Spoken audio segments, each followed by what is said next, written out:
Hello students. आज जो जो मैं आपके सामने लिख रहे हैं वो है rules for tracing images from by concave. Concave mirror पे जो इमेजेस बनते हैं उनको हम ट्रेस कैसे करेंगे कि इमेजेस कहाँ पर बनेगा, किस तरह से हम उसको अपने कॉपी पर उसको समझ सकते हैं।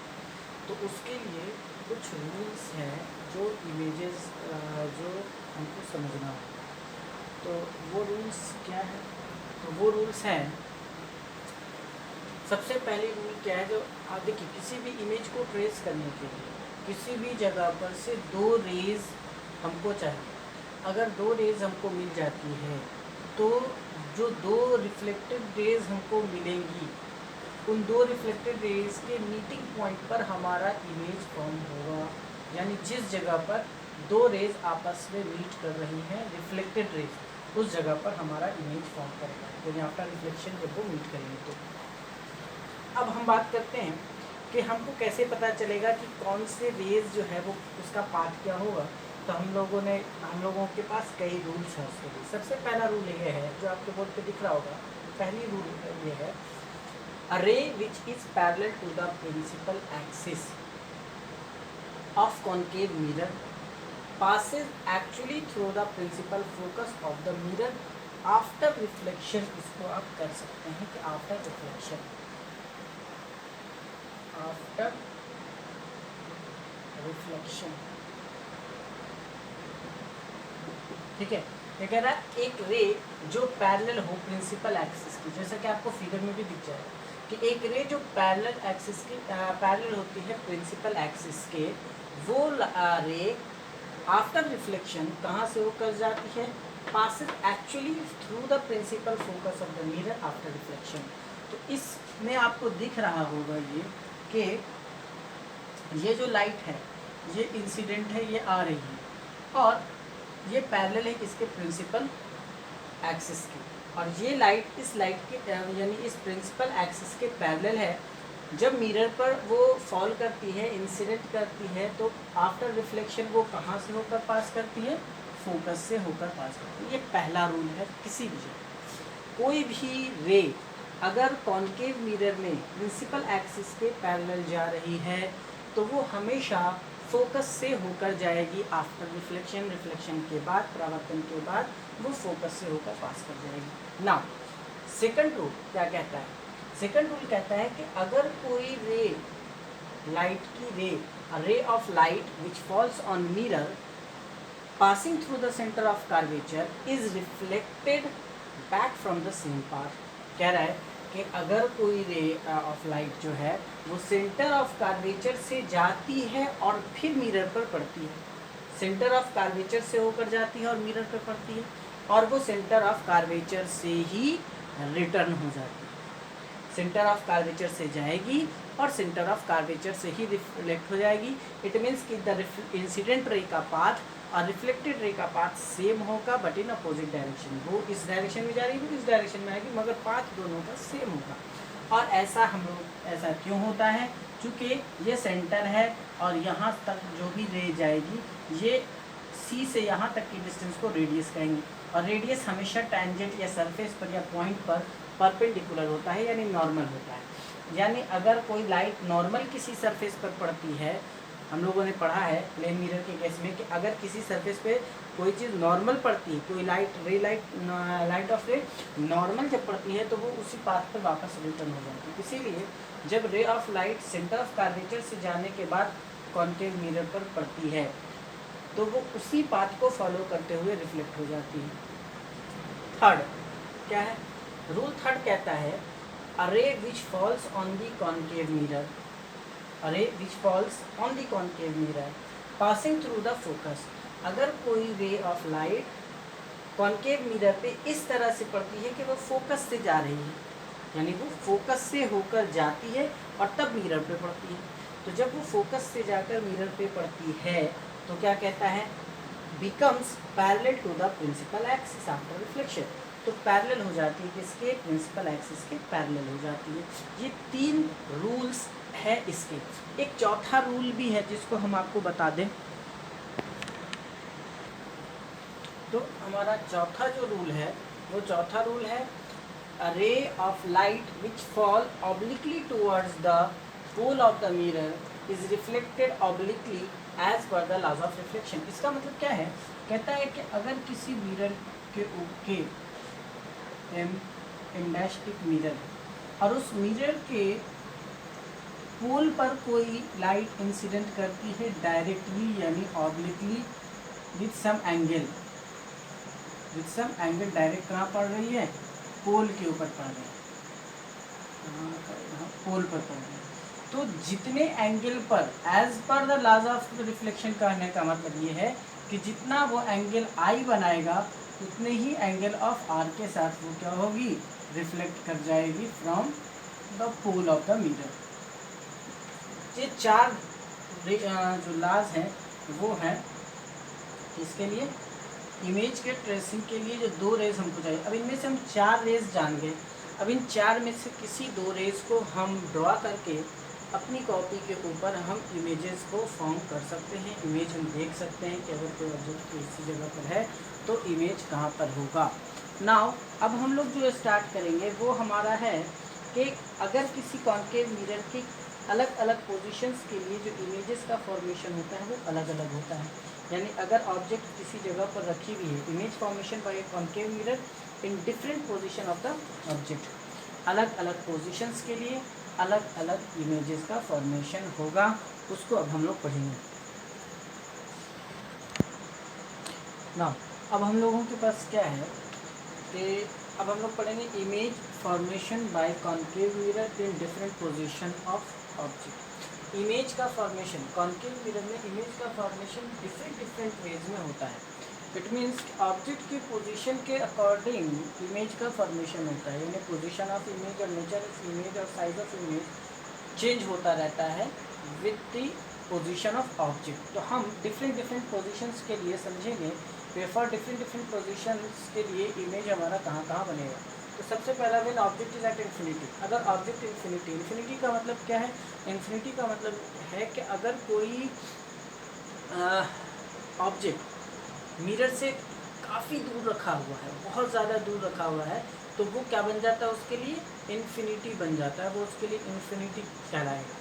तो अगर कोई चीज़ इन्फिनिटी पर है तो उससे आने वाली रेज को हम जनरली कंसीडर कैसा करते हैं, पैरेलल कंसीडर करते हैं कि कोई ऑब्जेक्ट बहुत दूर से आ रही है तो उसकी रेज जो भी आएगी वो पैरेलल कंसीडर करते हैं। इसीलिए हमने दो रेज को कंसीडर किया कि दो रेज आ रही है और दो रेज मिरर के ऊपर पड़ रही है। एक रे ये आ रही है और रिफ्लेक्शन के बाद फोकस से जा रही है, एक रे यहाँ से जा रही है, ये फोकस से जा रही है। तो इमेज कहाँ बन जाएगा, फोकस पे बन जाएगा। अब ये फोकस पे बनेगा, अब ये फोकस पे कैसा बनेगा, बहुत ही छोटा बनेगा, वेरी स्मॉल इन साइज। ठीक है, प्रॉपर्टीज इस इमेज की क्या होगी, इमेज कहाँ फॉर्म कर रहा है, फोकस पे। When object is at infinity image form at focus. Real और इन्वर्टेड होगा, रियल और इन्वर्टेड। रियल क्यों होगा, पहले भी आपको बता चुके हैं कि रिफ्लेक्टेड रेज एक्चुअल में मीट करेगी आपका किसी पॉइंट पर। अच्छा, इस इमेज को एक और तरीके से भी हम लोग बना सकते हैं, लेकिन थोड़ा सा उसमें भी आपको प्रॉब्लम्स तो होनी तो नहीं चाहिए, क्योंकि आप लोग पहले भी कॉन्सेप्ट आप लोग ले चुके हो। हम लोग इस तरह से करते हैं, दो रेस इस तरह से लेते हैं। लेट अस सपोज कि ये एक रे यहाँ से आ रही है, ठीक है। अच्छा, अब ये देखो कि ये सरफेस पे डायरेक्ट पड़ रही है, मिरर के ऊपर डायरेक्ट ऑब्लिकली पड़ रही है मिरर के ऊपर। जब ये मिरर के ऊपर डायरेक्ट पड़ेगी तो ये लॉ ऑफ रिफ्लेक्शन को फॉलो करेगी। लॉ ऑफ रिफ्लेक्शन क्या कहता है कि अगर वो किसी सरफेस पर पड़ रही है तो angle of incidence angle of reflection equal करके वो रिफ्लेक्ट हो जाएगी। लेकिन यहाँ पर हम angle of incidence angle of reflection कैसे बनाएंगे, नॉर्मल लाइन कहाँ पर है, तो इस ये जो पड़ रही है जिस सरफेस पर, वहाँ से जो नॉर्मल होगा वो हमेशा सेंटर ऑफ कर्वेचर से पास करेगा। तो हम लोग क्या करते हैं, सेंटर ऑफ कर्वेचर से एक नॉर्मल ड्रॉ करते हैं। ये हमेशा याद रखना कि मिरर के ऊपर ये जो सेंटर ऑफ कर्वेचर से खींची गई जो लाइन होती है वो हमेशा इंसिडेंट के साथ पैरेलल हो जाती है, यूं कह के सरफेस के साथ पैरेलल होती है। तो ये एंगल ऑफ इंसिडेंस बन गया। अब जितना एंगल ये है उतनी ही एंगल के साथ ये क्या करेगा, देख रहे हो इस तरफ क्या होगा, वो रिफ्लेक्ट हो जाएगा सेम है with same angle, with same angle. फिर एक और रे लेते हैं, अभी बताया कि इन्फिनिटी से आ रही है तो हम इसको दोनों को पैरेलल लेते हैं। एक और को हम ले लेते हैं क्या, पोल पे ले लेते हैं, डायरेक्ट पोल पर आ रही है। और जब वो पोल से आ रही है तो हमको फिर पता है कि angle of incidence angle of reflection के बराबर होकर ये पास करेगा ना। जब ये दोनों यहाँ जा रहा है तो लेटर सपोज कि ये क्या है हमारा फोकस है, ठीक है, तो ये इमेज यहाँ बन रही है। तो अगर ये ए है, ये ए डैश है, ठीक है, या ये ए है और ये बी है, तो ये क्या हो जाएगा हमारा, ये हमारा हो जाएगा बी डैश और ये हो जाएगा ए डैश। और A dash B dash A B का क्या हो जाएगा, इमेज कहलाएगा। और ये कहाँ बन रहा है, फोकस के ऊपर ही बन रहा है, ये फोकस ही हमारा, फोकस के ऊपर हमारा इमेज बन रहा है। क्लियर है? तो इस तरह से भी हम इसको बना सकते हैं। लेकिन हर हाल में हमारे पास इमेज जो होगा वो ऑब्जेक्ट के साइज से बहुत छोटा होगा। फोकस पे तो है ही है, साइज में छोटा होगा, रियल है और इन्वर्टेड है। जो अप साइड है, जो अप है वो डाउन में आ जाएगा, जो डाउन है वो अप में आ जाएगा। आई होप आपको समझ में आ गया होगा। तो ये आपका इमेज फॉर्मेशन है when object is at infinity. इसके बाद हम लोग दूसरा देखते हैं ना स्टूडेंट्स। तो अब हमारे पास दूसरा है when object is beyond the centre of curvature. Beyond the centre of curvature का मतलब क्या हुआ, इन्फिनिटी और सेंटर ऑफ कर्वेचर के बीच में, यानी सेंटर ऑफ कर्वेचर से पहले, इन्फिनिटी और सेंटर ऑफ कर्वेचर के बीच में। अब ऑब्जेक्ट तो वहाँ है तो इमेज कहाँ फॉर्म करेगा। सबसे पहली चीज़ ऑब्जेक्ट लिया और यहाँ से एक लाइट हम ले गए parallel to the principal axis. हमने रूल पहले पढ़ा कि अगर कोई लाइट रे पैरेलल है प्रिंसिपल एक्सिस के तो वो कहाँ से जाएगी, वो जाएगी फोकस से होकर। दूसरी रे एक और हमको लेना है, कोई सी भी रे ले, हम अपने हिसाब से ले लेते हैं। अभी इस केस में हम क्या करते हैं कि हम एक रे पास कराते हैं सेंटर ऑफ कर्वेचर से। अब हम अगर सेंटर ऑफ कर्वेचर से एक रे को पास कराएंगे तो हमको पता है कि सेंटर ऑफ कर्वेचर से जब एक रे पास करेगी तो वो क्या होगी, वो कहाँ से जाएगी, सेंटर ऑफ कर्वेचर से जाएगी और सेंटर ऑफ कर्वेचर से ही रिटर्न हो जाएगी भी इसी पाथ से और आएगी भी इसी पाथ से। तो जिस जगह पर इन दोनों का रिफ्लेक्टेड पॉइंट है,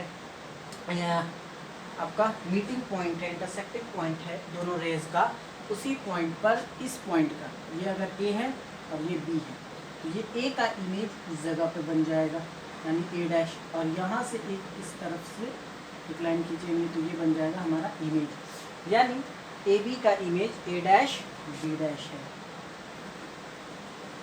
ए बी का इमेज कौन है, ए डैश बी डैश है। अब इसको ज़रा गौर से देखो, इमेज कहाँ फॉर्म कर रहा है, प्रॉपर्टीज ऑफ इमेज में पहले बताओ कि इमेज कहाँ बन रहा है। तो image is formed between C and F. C and F का मतलब क्या हुआ, centre of curvature and focus. दूसरी चीज़ कैसा है, फिर वही रियल है एंड इन्वर्टेड, इसमें भी रियल एंड इन्वर्टेड। और साइज कैसी है, स्मॉलर है उसके कंपेरिजन में, तो क्या रखेंगे, smaller in size, smaller in size than object,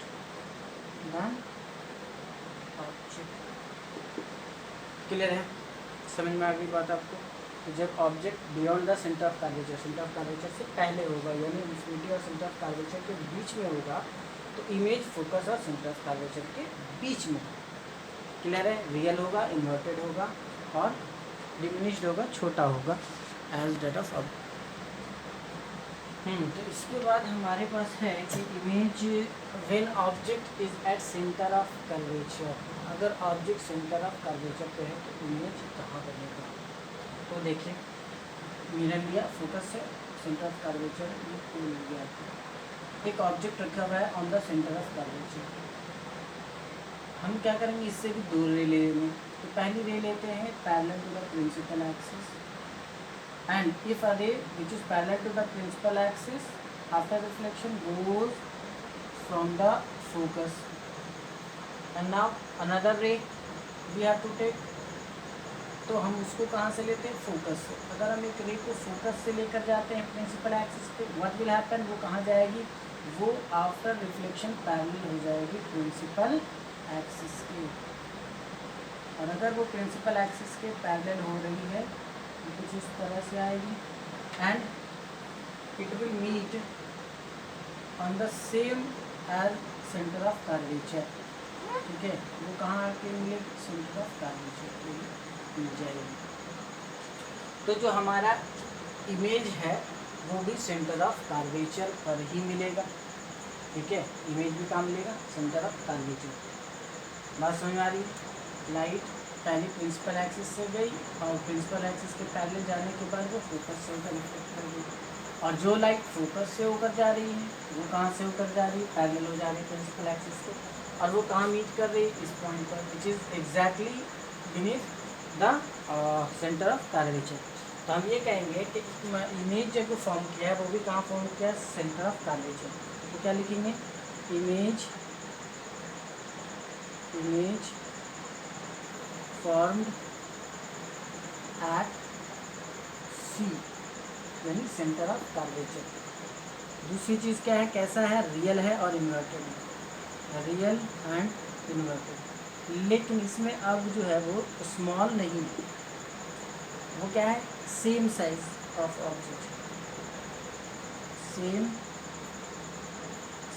size है ना ऑफ ऑब्जेक्ट,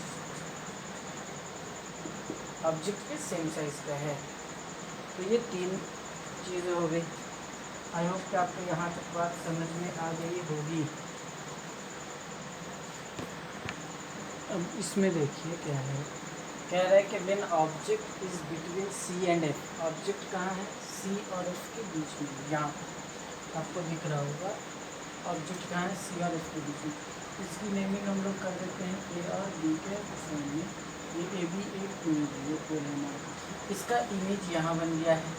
ये कौन सा पॉइंट हो जाएगा? ये हो जाएगा बी डैश, ये हो जाएगा ए डैश। बी डैश जो है वो इमेज है ए बी का। हमने इसमें क्या किया है? एक रे ली है, वो रे कहाँ से पास कराई है? यहाँ से, यानी parallel to the principal axis. अब हमको पता है अगर वो पैरेलल है प्रिंसिपल एक्सिस के तो कहाँ से होकर जाएगी? फोकस से होकर जाएगी। इसके अलावा एक रे हमने ली है जो ये किया कि ये इस तरह से गई कि वो प्रिंसिपल फोकस से होकर रिटर्न हुई। ठीक है, एक लाइट इस तरह से गई इस ऑब्जेक्ट से कि वो प्रिंसिपल सेंटर ऑफ कर्वेचर से होकर वापस आई, तो सेंटर ऑफ कर्वेचर का ही उसका पाथ होगा। ये दोनों कहाँ आकर मिल रही है? इस पॉइंट पर आकर मिल रही है, तो इमेज यहाँ बन रहा है। अब इसको हम कहेंगे क्या? इसको ये कहा जाएगा कि image is formed beyond C, C के पहले बना है, यानी सी के आगे बना है। यानी इसके अगर प्रॉपर्टीज़ ऑफ इमेज में लिखेंगे, प्रॉपर्टीज़ ऑफ इमेज, तो हम क्या लिखेंगे? पहली चीज़ क्या लिखेंगे? Image is formed beyond centre of curvature, beyond centre of curvature, जिसको हम लोग सी भी लिख सकते थे, सेंटर ऑफ कर्वेचर। दूसरी चीज़, इमेज कैसी है? रियल है और इन्वर्टेड है। अभी भी रियल ही है एंड इन्वर्टेड है, क्योंकि लाइट एक्चुअल में मीट कर रही है, इन्वर्टेड है, रियल एंड इन्वर्टेड। तीसरी चीज़ इसमें सिर्फ साइज देखिए, अब क्या है? लार्जर है ना, या bigger than the size of object है ना, bigger in size, bigger in size than object. Object के साइज से इसका साइज क्या है? ज़्यादा है, इमेज का साइज ज़्यादा है, इमेज बड़ा बन रहा है। तो ये हुए कुछ जो है हमको इमेज का फॉर्मेशन कि किस किस जगह पर। इसके बाद इमेज आता है कि इमेज का फॉर्मेशन कहाँ पर होगा? When object is at infinity. अगर हम ऑब्जेक्ट को कहाँ रखते हैं? फोकस पे, कहाँ रख देते हैं? नेक्स्ट कर ले इसको, है ना। When object is at infinity, is at focus, at focus. और जब ऑब्जेक्ट फोकस पे होता है तो इमेज इन्फिनिटी पे बनता है, सेम इसी को क्या करेंगे, आगे की तरफ कर देंगे सिर्फ। और जब आगे की तरफ कर देंगे, इसमें अब दो रेज लेनी पड़ेगी। दो रेज कौन कौन सी ले लें हम लोग? एक रे तो ले लेते हैं जो सेंटर ऑफ कर्वेचर से जैसे अभी लिया है वैसे ही से, और दूसरा ये वाला भी वैसे ही ले ले जैसे लिया है। तो अगर हम इसको इस तरह से करेंगे तो अब ये और भी दूर पर जाकर मिलेगी, जिसको हम फिर क्या कहेंगे, इन्फिनिटी। सेम इसी चीज़ को हम आगे की तरफ करेंगे।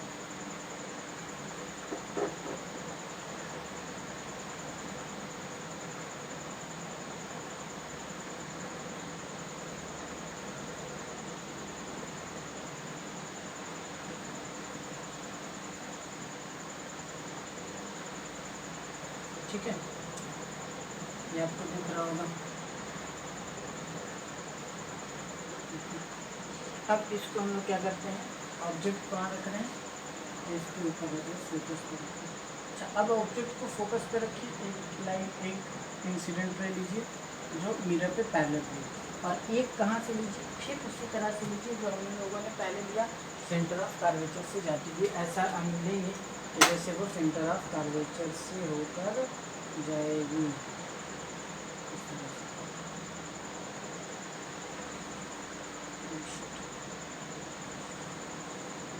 यहाँ से ये जाएंगे, ठीक है। एक रे लिया जो इधर पैरेलल है, और एक रे जो है वो हमारी सेंटर ऑफ कर्वेचर से। अब दोनों का रिफ्लेक्टेड रे कैसे किधर जाए होगा, रिफ्लेक्टेड रे आपको पता है कि अगर ये है प्रिंसिपल एक्सिस के पैरेलल है, तो प्रिंसिपल एक्सिस के पैरेलल में किधर से जाएगी, यहाँ से होकर ये इस तरह से हो जाएगी, ठीक है, इस तरह से हो जाएगी। और ये वाली जो लाइट है वो भी रिफ्लेक्शन के बाद इधर से होती हुई चली जाएगी, जा रही थी रिफ्लेक्शन के बाद ले जाएगी। अब आप ज़रा से इसको गौर से देखिए, ऐसा नहीं लग रहा है कि ये कहीं नज़दीक में कहीं मिलेगी। ये जब भी मिलेगी तो किसी फार पॉइंट पे जाके मिलेगी, which is called infinity, which is called infinity. ये मिलेगी, है ना, ये जाकर आगे में मिलेगी, बट जाकर मिलेगी कहाँ, एट इन्फिनिटी। तो हम लोग इसको क्या कहेंगे, और ये भी नीचे की तरफ मिल रही है और जाके एक्चुअल में मीट करेगी, तो रियल और इन्वर्टेड ही रहेगा। इमेज फॉर्म्ड कहाँ हो जाएगा, सिर्फ at infinity. Image is formed at infinity. Image कहाँ बनेगा, इन्फिनिटी पे बनेगा। अब मैग्नीफाइड, है ना, या उसको कहते हैं larger, very large in size, ठीक है, highly enlarged or magnified।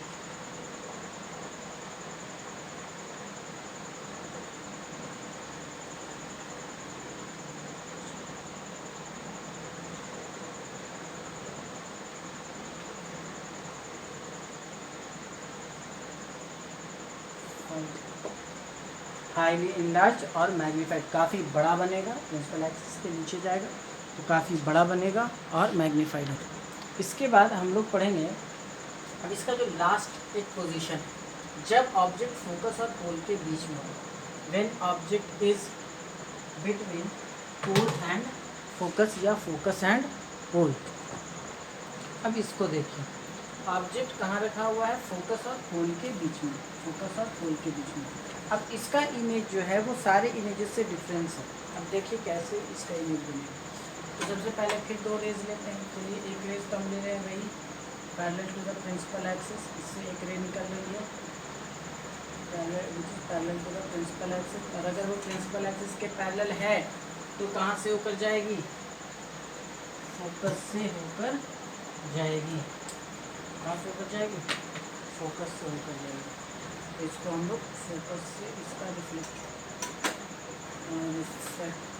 रे लेकर इसका ड्रॉ करते हैं।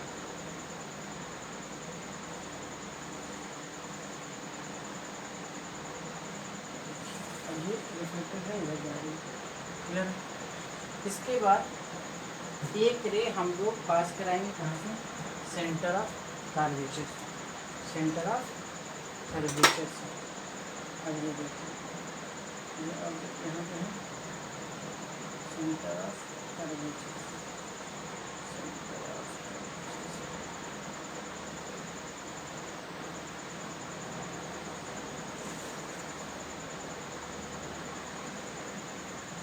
अब इस इमेज को ज़रा गौर से देखिए, इस डायग्राम को। इस डायग्राम में आपको कुछ समझ में आ रहा होगा बिल्कुल आसानी से।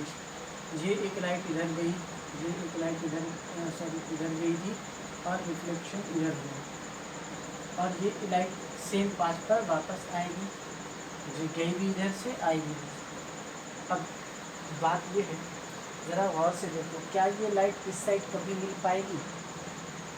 तो हम ये देख रहे हैं कि ये दोनों लाइट डाइवर्जिंग रेज, ये लाइट कभी आपस में मिल नहीं पाएगी, वो हमेशा इनलार्ज होती जा रही है, उनके बीच का डाइवर्जेंस ज़्यादा होता जा रहा है, तो वो कभी भी मीट नहीं करेगी। इस केस में हमको पता है कि हमको इमेज कहाँ मिलेगा, बिहाइंड द मिरर। और कैसे मिलेगा? व्हेन वी एक्सटेंड और produce the reflected raise in back direction.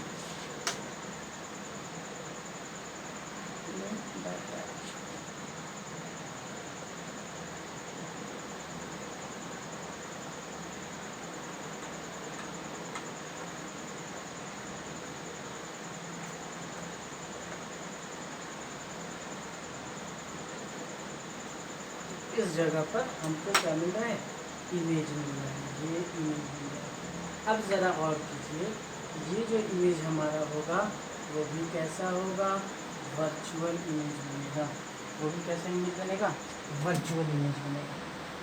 तो ये ए है, ये बी है, तो ये ए डैश बी डैश, और ये वर्चुअल इमेज बन रहा है। इसकी प्रॉपर्टी कैसे लिखेंगे हम? इसकी प्रॉपर्टी क्या लिखेंगे?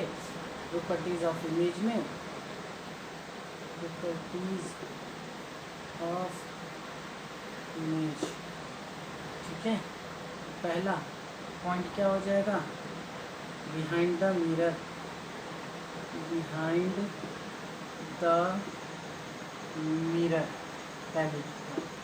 दूसरी चीज़ क्या हो जाएगी? वर्चुअल एंड इरेक्ट, सीधा है, वर्चुअल आभासी है, एंड इरेक्ट, इरेक्ट यानी सीधा, स्ट्रेट है जिस डायरेक्शन में, है ना। तो virtual and erect, behind the mirror. और लास्ट हो जाएगा साइज। हम जानते हैं साइज कैसा है, दिख भी रहा है आपको, लार्जर यानी मैग्नीफाइड, मैग्नीफाइड या लार्ज लिख सकते हैं, या bigger, larger in size than object, larger in size than object. तो ये आपका आज कॉन्केव मिरर में बनने वाले images for different position of objects का पार्ट क्लियर हुआ। थोड़ी वीडियो लेक्चर जो है वो आपकी लॉन्ग है, बट आपको समझाने के लिए ये ज़रूरी था। फिर भी मैंने बहुत सारी चीज़ों को कहीं कहीं पे कट किया है, वरना ये और भी ज़्यादा लेंथी है। होप आप सभी को समझ में आया हो, और फर्दर आप उनको कमेंट में हमें ये बता सकते हैं कि आपको वीडियो कैसा लगा।